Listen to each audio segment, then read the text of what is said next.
साथियों, अगर आप या फिर आपका कोई मित्र या रिश्तेदार किसी भी बैंक या एनबीएफसी के लोन का बकायेदार है, उसका लोन खाता डिफॉल्ट हो चुका है, लोन खाता एनपीए हो चुका है, यानी नॉन परफॉर्मिंग एसेट्स बन चुका है, बैंक अपने रिकवरी एजेंट के माध्यम से, अपने कर्मचारियों के माध्यम से, फोन कॉल के माध्यम से आपके ऊपर दबाव बना रहा है पैसा रिकवरी करने का, आप बहुत अधिक परेशान हो चुके हैं। आपका लोन कोई भी हो, चाहे वो केसीसी लोन हो, बिजनेस लोन हो, होम लोन हो, कार लोन हो, किसी तरह का आपने कोई भी लोन अगर किसी भी बैंक या एनबीएफसी से ले रखा है, फिर चाहे वो पर्सनल लोन हो, कोई भी लोन हो, XYZ आपने किसी भी बैंक या एनबीएफसी से ले रखा है, आप उसकी किस्तें टाइम टू टाइम नहीं दे पाए हैं, आपका लोन खाता डिफॉल्ट हो चुका है, अब बैंक आपके ऊपर दबाव बना रहा है या फिर कोई एनबीएफसी है वो आपके ऊपर दबाव बना रहा है, तो दोस्तों आपको बिल्कुल भी परेशान नहीं होना है। आज का यह वीडियो आपके लिए बहुत ही हेल्पफुल साबित होने वाला है। आज के इस वीडियो में हम आपको ऐसी जानकारी देने वाले हैं जिसके आपका काफी हद तक ऋण माफ हो जाएगा। जी हाँ दोस्तों, मान के चलिए अगर आपका 10 लाख रुपए का लोन बकाया है तो उसमें से आपका 3 से 5 लाख रुपए लोन माफ हो जाएगा, 5 से 7 लाख रुपए की यहाँ पर आपको ऋण माफी मिल जाएगी। कैसे मिलेगी सब कुछ जानने के लिए इस वीडियो में बने रहे। और दोस्तों इस वीडियो को इग्नोर बिल्कुल मत कीजिएगा, क्योंकि आपके पास जो समय है सिर्फ और सिर्फ 2 दिन का है। आज 6 मार्च हो चुकी है, 7 मार्च बीच में है, 8 मार्च ही इसकी लास्ट डेट है, यानी 8 मार्च अंतिम तिथि है। आपको अगर अपने लोन को माफ कराना है, अगर आप ऋण मुक्त होना चाहते हैं तो 8 मार्च ही इसकी अंतिम तिथि है। 8 मार्च तक ही आपको आवेदन करना है। आपका ऋण यहाँ पर 5 से 7 लाख रुपए माफ हो जाएगा। बचा हुआ 3 से 5 लाख रुपए आपको 90 दिनों का समय दे दिया जाएगा। उस बचे हुए टाइम में आप उस पैसे को जमा कर दीजिए, आप ऋण मुक्त हो जाएंगे। तो कैसे आपको ये प्रोसेस अपनाना है, किस तरह से आपको ऋण मुक्त होना है, सब कुछ जानना चाहते हैं तो इस वीडियो को शुरू से अंत तक देखिए। वीडियो पसंद आ जाए तो वीडियो को एक लाइक कर देना। इसी तरह के वीडियो आगे भी देखना चाहते हैं तो हमारे इस चैनल को सब्सक्राइब करके साथ में बेल आइकन को जरूर प्रेस कर लेना, ताकि जैसे हम इस तरह का कोई भी दूसरा वीडियो अपलोड करें तो आपको उसका नोटिफिकेशन सबसे पहले मिले। चलिए शुरू कर लेते हैं। दोस्तों यहाँ पर हम बात बताना चाहते हैं आपको कि बहुत सारे ऐसे लोग हैं इस देश में जो कि बैंक लोन के जाल में फंस चुके हैं। उनके ऊपर बहुत अधिक लोन का बोझ हो चुका है। ऐसे में उनका जो ब्याज का दर है वो लगातार बढ़ती जाती है। आप सभी को पता है बैंक की जो भी नियम शर्तें होती हैं, अगर उन नियम शर्तों के मुताबिक आप टाइम टू टाइम उनकी किस्त को नहीं देते हैं तो जो ब्याज दर होती है वो बहुत तेजी से बढ़ती जाती है। होता क्या है कि एक समय ऐसा आ जाता है कि आपने जितना पैसा लिया है उसका डबल हो जाता है, फिर उसके डबल से उसका डबल हो जाता है, यानी अमाउंट दिन प्रतिदिन बढ़ता जाता है। और बैंक या फिर हो या फिर एनबीएफसी हो, आपके ऊपर लोन रिकवरी का दबाव बनाने लगते हैं। तो वहां पर व्यक्ति मानसिक रूप से बहुत अधिक परेशान हो जाता है। ऐसे में आपके सामने सरकार ने एक विकल्प दिया है, आपको एक मौका है आपके सामने, आप अपने ऋण से मुक्त हो सकते हैं, आपको ऋण माफी का फायदा मिल सकता है। तो किस तरह से आपको फायदा मिलेगा दोस्तों, हम आपको बताना चाहते हैं कि पूरे देश में साल में 4 बार राष्ट्रीय लोक अदालत का आयोजन किया जाता है।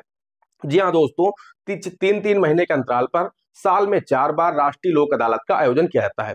पहली लोक अदालत मार्च के महीने में होती है, फिर यहाँ पर जून के महीने में होती है, फिर सितंबर के महीने में होती है और फिर दिसंबर के महीने में होती है।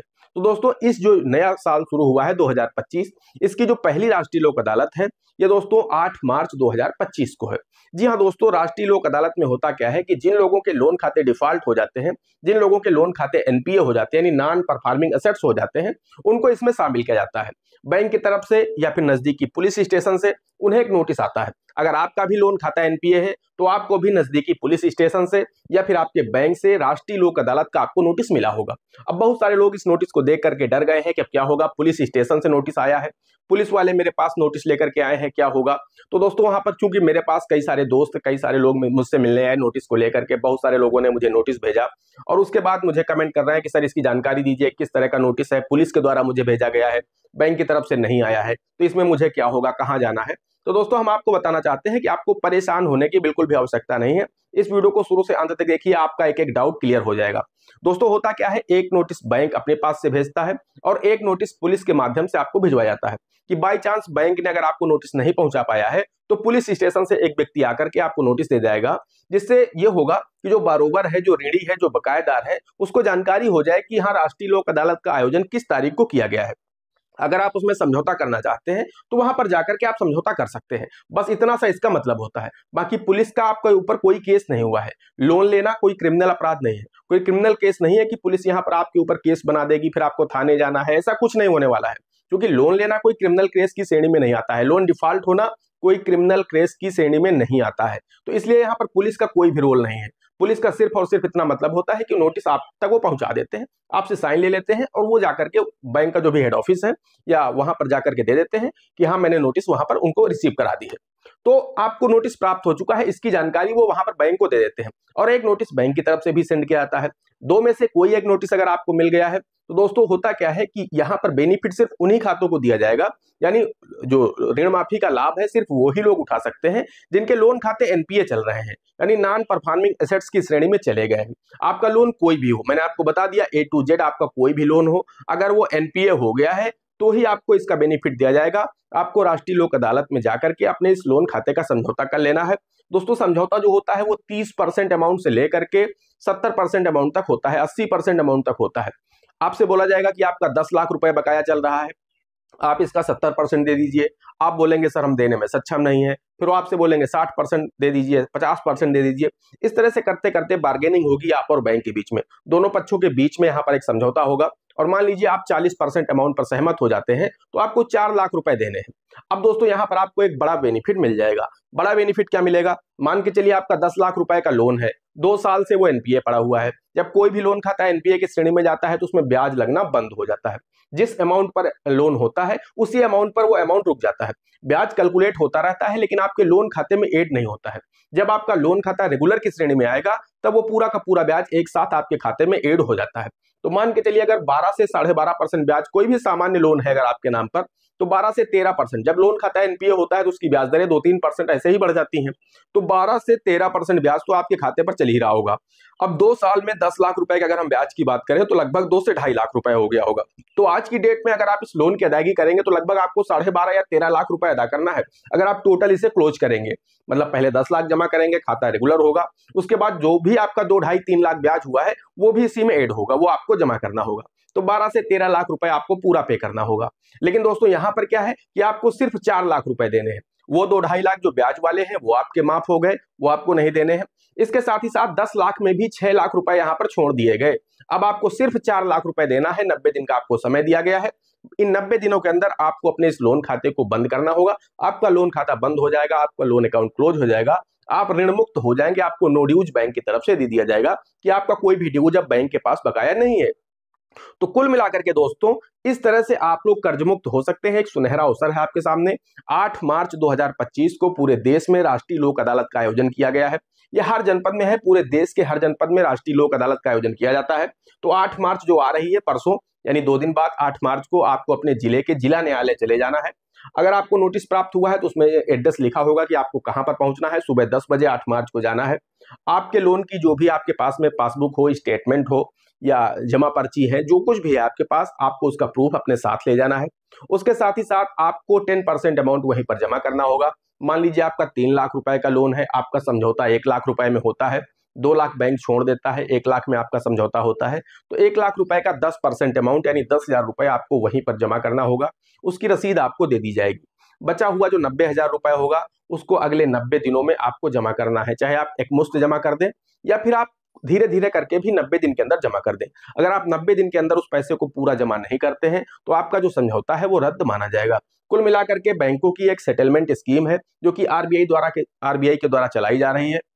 आप इसका बेनिफिट उठा सकते हैं। हाँ, यहाँ पर सेटलमेंट करने के कुछ नुकसान अवश्य होते हैं।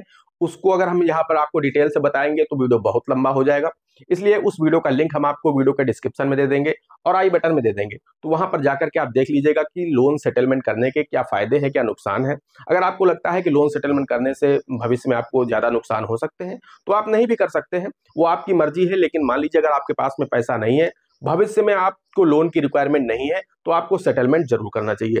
या फिर आपके घर परिवार का कोई ऐसा सदस्य है जिसकी किसी बीमारी के चलते या किसी दुर्घटनावश मृत्यु हो चुकी है, उनके नाम पर कोई लोन चल रहा है, तो उस व्यक्ति का भी लोन सेटलमेंट कर सकते हैं। मैंने उस वीडियो में डिटेल से बताया है कि आपको क्या फायदे मिलते हैं लोन सेटलमेंट करने के और क्या नुकसान होते हैं। तो इस तरह से आप लोग अपने लोन का सेटलमेंट कर सकते हैं। वहां पर जाकर के आपको अच्छी खासी छूट दे दी जाती है। आप राष्ट्रीय लोक अदालत में ना भी जाएंगे, आप अपने बैंक चले जाएंगे तो वहां पर भी आपको इसका बेनिफिट दे दिया जाएगा।